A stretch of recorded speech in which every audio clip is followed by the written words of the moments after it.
Welcome back to my channel. This is a short tutorial on image stabilization for the Fuji GFX large format camera system. And everything I'm going to say applies in one or the other way to all other camera brands who use image stabilization because they all rely basically on the same underlying principles. The game plan for this video is the following. First of all, I want to quickly explain what image stabilization really means and what the potential root causes are if you end up with a blurry image instead of a photo which is crisp and sharp. Second, I want to explain the difference between optical image stabilization, like you have it here in this 45-100 lens, and in-body image stabilization, which happens by sensor technology in the camera body. And third, I want to use the GFX 100S with that OIS lens and test how many full stops can I really gain when I activate image stabilization versus not having it activated. I will also mention that there are certain elements of subjectivity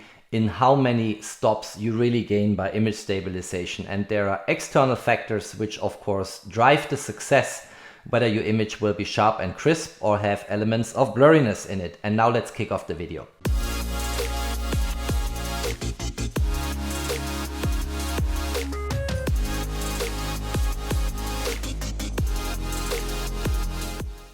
The Fuji GFX camera system incorporates 4 different camera bodies, and 3 of them are here in front of me on the table. And the first one was the 50S, which was the first Fuji brought to market, then followed by the GFX 50R, which is this one here. It's a rangefinder style camera and I enjoyed a lot shooting with that camera. And we can call the 50S and the 50R the 50 series. And then we have the 100 series, which so far incorporates 2 cameras, namely the GFX 100 and the GFX 100S. And this camera is still pretty new. It's not too long ago that Fuji introduced it, and it's basically the same in terms of technology as the GFX 100, but with a much more compact camera body. There are 3 major differences between the 50 series and the 100 series. The first is resolution. Here we have 50 megapixel, here we have 100 megapixel, but the sensor size is exactly the same. Second, on the 50 series, we have no 4K video capabilities, whereas on the 100 series, we have 4K capabilities. And actually, these cameras are very suitable also for videographers. And then third, and that's the topic of this video here, on the 50 series, we have no in-body image stabilization, whereas on the GFX 100 and the 100S, we actually have in-body image stabilization. Clearly, if you go through the spec sheet, you will find more differences between these cameras here than just the 3 I mentioned. But I think these are the 3 major differences we should actually take into account. When Fuji introduced the GFX 100, in the spec sheet it said that we have 5.5 full stops we can gain by in-body image stabilization. And this camera was until recently not able to synchronize with optical image stabilization in Fuji GFX lenses. That changed now because just recently Fuji published a firmware update which brings the GFX 100 at par to the GFX 100S, and for both cameras we can now say by a combination of in-body image stabilization and optical image stabilization we actually can gain up to 6 stops, and that is something I want to test here of course in a moment. I talked a lot already about optical image stabilization, which is a feature of that 45-100 standard zoom lens, and about in-body image stabilization. So what's the difference? And in a nutshell, I don't want to go into technical details, but optical image stabilization happens in the lens and means there are variable lens elements, and it is important that the projection of the image is actually stabilized before the sensor converts that projection of light into the pixels or the electronic signals you have on the sensor, whereas sensor stabilization or in-body image stabilization actually has the sensor very often in a magnetic field, but in any case in a movable position. So the sensor will move and compensate for tiny little shakes you do when you handhold shoot the camera, and in this way make sure that your image is sharp and crisp and not blurry and soft. Let's spend a moment to think about potential reasons why an image ends up blurry instead of sharp and crisp. And if we can assume that your gear is alright, that means your camera body in combination with the lens is cleaned and all of that theoretically enables you to take sharp and crisp images, then there are only 2 major reasons why you nevertheless might end up with a blurry image instead of with a sharp and crisp image. And these 2 reasons are camera shake and motion blur. And camera shake clearly means, for instance, that you shoot hand hold and vibrations or shakes in your hands of the camera body introduce blurriness into the image. Motion blur is a totally different story. Motion blur is about a moving subject and your shutter speed not being fast enough to freeze that motion, and in this way ending up in a sharp image. Clearly, camera shake can be controlled, for instance by mounting the camera on a tripod. And if you then go for a self-timer, you will also eliminate the potential risk of shakes and vibrations coming from releasing the shutter button. And then if you want to take it even further and your camera is enabled for electronic shutter and you can basically exclude the risk of rolling shutter effects in the scene in front of you, you might even go for an electronic shutter, and then in combination, camera on tripod, self-timer plus electronic shutter, you can actually completely eliminate any risk of blurriness coming from camera shake. On motion blur, as said, totally different story. Motion blur can only be controlled by a faster shutter speed. And that is very important to bear in mind. Now, shutter speed, of course, can also be used to reduce the risk of blurriness coming from camera shake, because the faster your shutter speed, the less vulnerable you will be for camera shake. And the last element in this image, of course, is image stabilization. And image stabilization is very effective in controlling and eliminating camera shake, because the sensor floating in a magnetic field, for instance, in your camera body is compensating for tiny little movements of the camera body in your hand when you are handhold shooting, and in this way nevertheless creating a sharp image, although you have these tiny little movements, and so is a very effective mitigant against camera shake. Image stabilization can of course also be used to go for a slower shutter speed when actually you would need, without image stabilization, a faster shutter speed. But, and that's now very important, image stabilization cannot help you with blurriness coming from motion blur, because motion blur is all about a subject in motion, and the only way to control it is by going for a faster shutter speed and freezing the subject in motion in a way that you end up in a sharp and crisp image. Image stabilization, therefore, is a very effective way to reduce camera shake, but I also said a moment ago that a faster shutter speed will in the same way help you to control your camera shake. And the normal rule of thumb, still going back to the times of film rolls, is 1 divided by focal length as your minimum shutter speed. And that means if in the live shooting in a moment I'm going to shoot with a 100mm focal length, I should actually have 1 divided by 100 seconds. Oh, maybe, hang on for a second, there is a tiny little nuance I need to make here, because the focal length here refers to a full frame equivalent. And 100mm on a GFX lens actually means 80mm in a full frame equivalent, so very likely we can have as a guidance here 1 divided by 80 seconds as the minimum shutter speed we should at least have. Now in these rule of thumbs, and that's why they are called rule of thumbs, there are certain elements of subjectivity embedded into it. These influential factors for camera shake include, and that's maybe not even a complete list, your hand-holding technique. How calm and steady are your hands when you hold your camera, or maybe have you put it close to your eye and press it to your face to get a more sturdy situation. Or the sensor size, which I just mentioned, when we applied the crop factor of 0.79 to 100mm to end up at an 80mm lens in a full frame equivalent, which then equates into 1/80 seconds in that rule of thumb I just showed.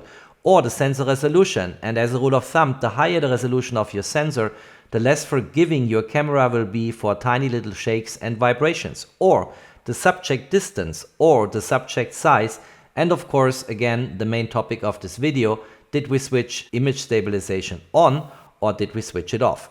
Let's now move on to the practical part of that video, where we actually play with the GFX 100S and the lenses and gain our own data points how effective image stabilization really is. And also, of course, I will make a few remarks to the camera menu, how this changes when you have mounted a lens with OIS or without OIS. Let's now play a little bit and gain some more insights here. And let's switch the camera on. And let's take note that I have currently mounted here now the 32-64 standard zoom lens, and that lens has no optical image stabilization. So the only stabilization we have is the in-body image stabilization coming from the camera body. And if I go now into the menu, there is in the camera settings on page 2 the IS mode setting. And if I go into that, I have the choice between continuous image stabilization, shooting only IS. That means if I half press the shutter button, it will stabilize until I took the shot. And if I lift my finger off, it will stop stabilizing, and in this way not waste energy for something which is not necessary. But I can also choose here to actually switch image stabilization off. The question is, why should you do that? And I get this question very often. Do I switch off image stabilization when the camera is sturdily mounted on a tripod? And the answer is no. I never switch it off. I never had any issues. I keep it on at all times, and when I need it, I have it. All I want you to remember now, before we replace that lens without OIS by the 45-100 with OIS, is that you have that menu entry here, IS mode, on at all times, never grayed out. And if you go into it, you have a third option which says IS off. Let's now quickly switch lenses here. So let's unmount this lens here. Let's take the 45-100 and mount it on the camera body so that we have an OIS lens now on the body.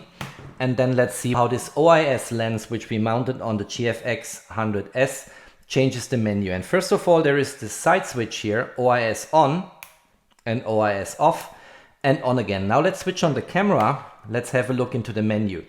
So here we go again to IS mode. So the menu entry is available. And if I go into it, I see we have only two options here. We have continuous IS, shooting only IS in the same way as before, but the off option vanished, is no longer there. Now if I go back in the menu hierarchy and play with that button here, currently it's on. Now let's switch it off. Then IS mode is grayed out and is no longer available. If I switch it on again, it comes back. Off, on, off, on. So the OIS mode on the lens is in total sync with the image stabilization for the camera body. And that's an interesting insight here.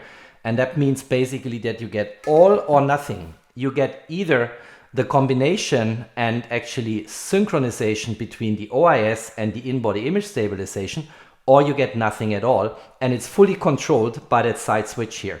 And that is an interesting insight, I think. So you cannot have OIS and not in-body image stabilization, and you can also not have in-body image stabilization and no OIS. It's always in sync. Now let's test how many stops we really gain when we shoot with image stabilization versus image stabilization off. And we just learned that if we deactivate it on the lens, it's completely switched off also on the in-body image stabilization. I want to shoot at 100mm, so let's go out here to 100mm. And I have my Sony Alpha 1 here at the end of the table, and I'm on spot metering. I have a variable or auto ISO. I will shoot widest open at f4, and let's go first at 1/80 seconds, which according to the rule of thumb I explained before should actually be the minimum shutter speed, because 100mm is 1 divided by 100 seconds. But in a full frame equivalent, the 100mm correspond to close to 80mm. So I think this is the minimum shutter speed we should try out. So let's try to get a sharp image. Focusing, I do this handhold, taking the shot. Let's have a look into the zoom here, and this is pinpoint sharp. So you see here, this actually worked. So 1/80 seconds is exactly what we can do. Let's now make the shutter speed slower by one full stop. And if we came from 1/80 seconds, we should actually go now to 1/40 seconds. And let's take the shot again, hand hold. And if I now go into the zoom here, you see the image gets blurry because we violated the minimum shutter speed rule. And how can we compensate for that now? Well, we stay at 1/40 seconds, but we activate now the optical image stabilization of the lens, and with it, the in-body image stabilization of the camera. So let's have the same shot again, and this time with image stabilization activated. So let's focus. Let's have a look here. Now this is pinpoint sharp again. You see here? This is perfect. So image stabilization really did the trick, and we gained now one full stop from 1/80 seconds to 1/40 seconds. Let's take this to the next level, and let's go to 1/20 seconds, and let's keep image stabilization activated now. So handhold. This is 2 full stops now. Still pinpoint sharp, you see here, very effective. Let's now make this slower by another full stop from 1/20 seconds to 1/10 seconds. Let's focus here. All nice handhold. Still very good, very sharp. Camera body structure is fine. Alpha 1 is very sharp. This is good. Let's go down to 1/5 seconds, which is another full stop slower. And let's try to keep this calm here in my hands. This is still okay. If you look at the structure at the camera body, it's still okay. And given that this is deeply zooming into the image, I think it is okay. But you see at the alpha a little bit, a tiny little bit of softness coming into the image. So I think 1/5 seconds is end of story here. Let's now repeat the experiment, but instead of shooting with 100mm focal length, let's go for 45mm.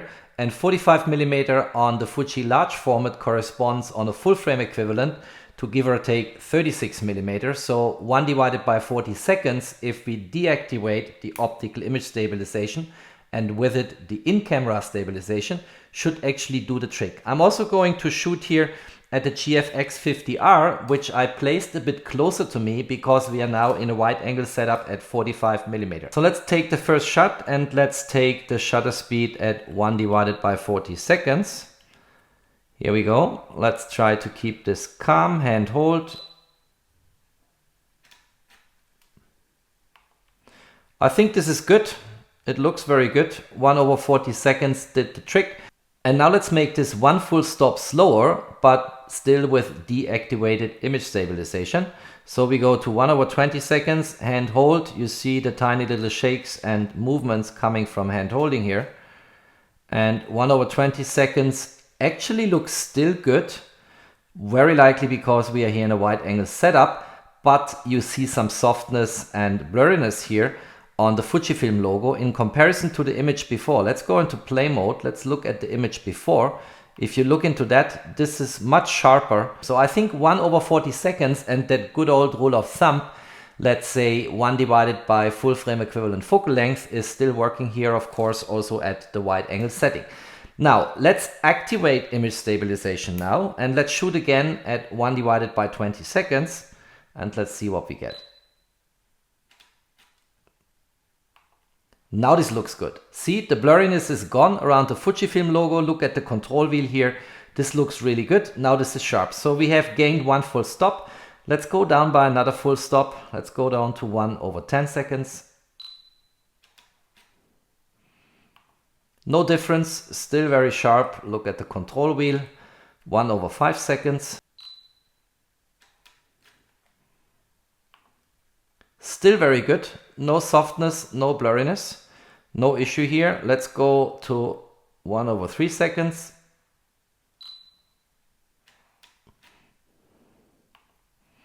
Still good. I have no complaints if I look at that image. Look at the control wheel again.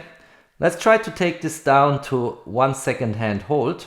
Clearly this gets now overexposed. Don't get irritated by that. This is not about light metering and exposure here. So let's take the shot, hand hold, 1 second.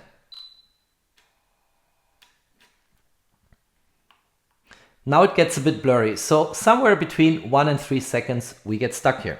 Maybe let's try this again. I'm really curious to see if I can control this in a way that with 1 second I get a kind of usable image. Let's try this again.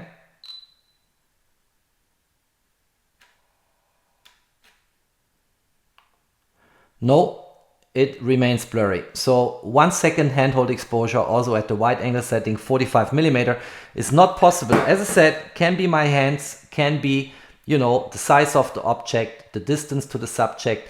I mentioned before when we talked about these different subjective factors in a little excursion on what can actually cause a blurry image, all these different influences which you have. And clearly this is not scientific what I'm doing here, but nevertheless interesting. So let's quickly do the math and let's see what we gained here by image stabilization, and then let's conclude the video. So what did we gain now by image stabilization? And let's quickly do the math and look into the numbers. how we were able to make the shutter speed slower when image stabilization was activated on the GFX camera system. At 100mm GFX focal length, which is an 80mm give or take full frame equivalent based on a crop factor of 0.79, we started based on the rule of thumb 1 divided by full frame equivalent focal length with 1/80 seconds, and then we made the shutter speed slower by one full stop to 1/40, another full stop to 1/20, and so on, and at 1/5 seconds we had end of story. At 45mm, which is a 36mm full frame equivalent, we started at 1/40 seconds and worked our way all the way to a very slow shutter speed of 1 divided by 3 seconds. The focal length spectrum of the lens we used with optical image stabilization is from 45 to 100mm, so we actually at the two extreme ends ended up with 4 full stops of gain on shutter speed based on image stabilization in body in combination with the lens. Now this might come across a bit disappointing because in the spec sheet we read that image stabilization should bring you a gain of up to 6 full stops, and we only made it up to about 4 stops, maybe at the wider angle at 45mm, 4.5 to 5 stops if we would have tweaked this a little bit. But clearly counting the number of stops you gain by image stabilization is per se a very subjective procedure. And let's quickly explain why. So if you go back to the wide angle setting, we started with 1 divided by 40 seconds based on my subjective impressions that without image stabilization 1/40 is fast enough to actually end up with a sharp and crisp image. If my impression would have been differently and I would have seen some elements of blurriness or softness in the image, I might have started with 1/80 seconds or 1/100 seconds. And since we already know from the spectrum that we could actually go for a very slow shutter speed of 1/3 of a second and still got a crisp image, then of course you gain more stops. So if we started at 180, we would actually go all the way to 140, 1/20, 1/10, 1/5, 1/3, so 1/3 is then again end of story, and that would then provide in our calculation 5 full stops of gain based on image stabilization. And clearly you could argue if the rule of thumb is your benchmark, so 1 divided by full frame equivalent focal length, then what I just presented here is basically cheating. But at the very end, we don't know how people come up with 6 stops, and as I said, maybe also depending on subjective factors, what it means for individuals to shoot handhold might make a difference of 1 or 2 stops here.